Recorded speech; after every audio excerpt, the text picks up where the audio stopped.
begins at home. Someone said that to me when I was a kid, because only then kids start to share things. At the same time, they start to focus more at what's happening around you at home. But someone also told me this: God loves those who help others. How many of you do either of these? Randomly raise your hands. How many of you try doing both? Okay, isn't it confusing to the two or three of you who raised your hands? It's very contradicting for me. One says be selfish, and the other one says be selfless. Well, that's what the world always asks you to be. You gotta be selfish, but you should also take care of the people around you, your environment, and you've got to act like the next Gandhi, right? Because Gandhi is no more, though we have just Gandhi directly happening around. So let me put it this way. How do we do it? But let me also tell you one more thing. That's what we're always doing. Whenever there is a problem, we sympathize. Agree? You can nod. And when the problem touches you, you empathize, right? But frankly, that was just a diplomatic way of saying it, because I didn't want to get too unparliamentary. Let me put it in a way that's a little rude.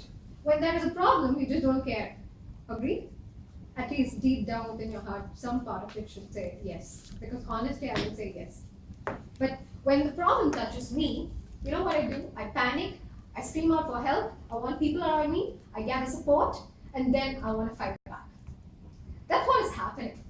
Probably I'll bring in a few things that's happening in our environment, then I'll be able to tell you how I think of this. Some days ago, my friend told me, hey, did you read about net neutrality? How many of you have caught up with it? Okay. Now that confirms that net neutrality is literally trending on social media, right?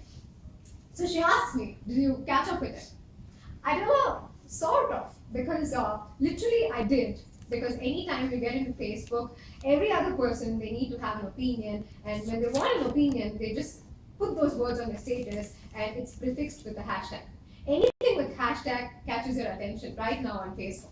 So yes, I did catch up with it, but nothing was so intriguing or interesting about it that I really wanted to get to know more about what net neutrality was all about.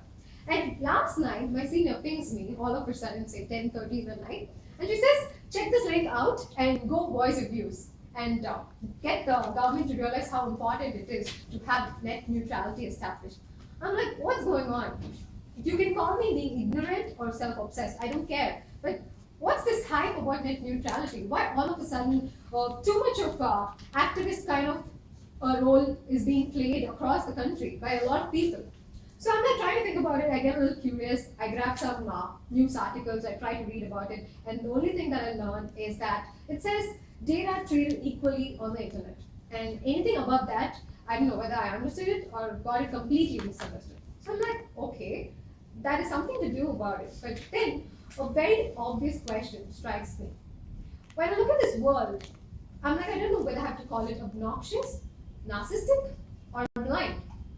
Yes, it's true. Something is happening around you. You have to react. It's very important. And today, internet, as Anusha rightly pointed out, nobody lives without a mobile, and no mobile is considered a mobile if it does not have a basic 2G connection. Okay, 3G is like good to go with.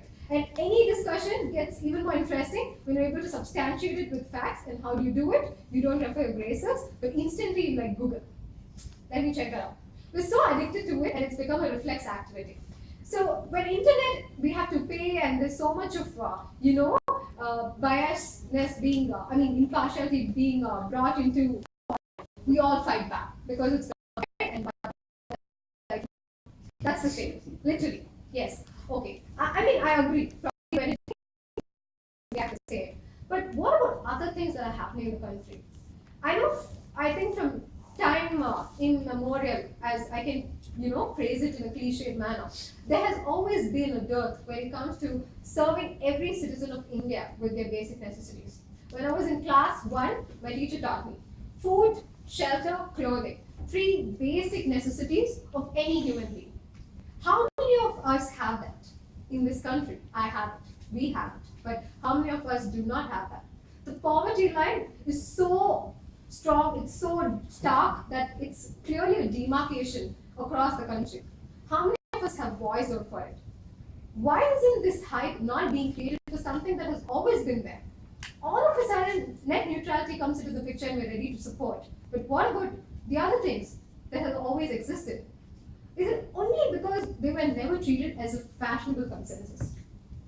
I think so. Because even a documentary, any fancy movie that hits the theaters, it's got your favorite heartthrob in it, it's got your favorite director, music director, you love the songs, you just crash into the theaters. I mean, I was trying to book tickets for this movie. The advance booking for Saturday opened Tuesday night, and it literally crashed. I was like, so many people are awake at 12 in the midnight waiting to book tickets. I couldn't really believe that. But when documentaries that touch our lives, that really tell us what's happening in our world about autistic children, our perspective towards the society, nobody's interested. But even for that, you want a fashionable consensus. Everyone's talking about India's daughter. If I don't talk about it, if I don't tell my opinion, oh my god, I'm going to be this damn ignorant kid in my peer group.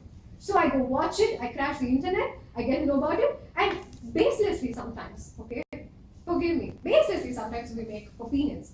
As a girl, I don't know what I felt about it, but as a human being, I felt bad.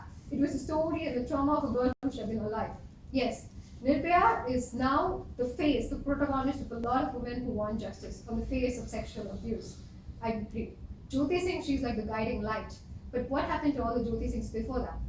Before that, we treat sexual abuse, some guy hitting on a girl and raping, or even vice versa. Okay, let me not make it seem like a male-dominated society. Was it all right then? And only after Nirbhaya happened, it was a mistake? What happened to us then? Why are we reluctant to react? Everyone has a voice, everyone has an opinion, and they want it to be out and loud. But the problem is, you know what? They feel voicing my opinion to this world is my birthright. Agree. I do that, okay? And the best part is they feel I have to express it. I respect. But the worst part is they feel the birthright ends there. What do you do after that? And that is why social media seems to be the one that's only trending.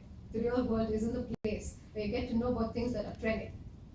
So I'll tell you one thing, okay, to finally wrap up whatever I have. It's not about having an opinion, it's not about trying to get a general consensus upon what you feel. What's more important is stay strongly rooted to your ground and fight for it no matter what. If you feel it's right, if it's got a cause. And that's all from me right now, but it's definitely got a much more to it, and you can definitely do it. Thank you.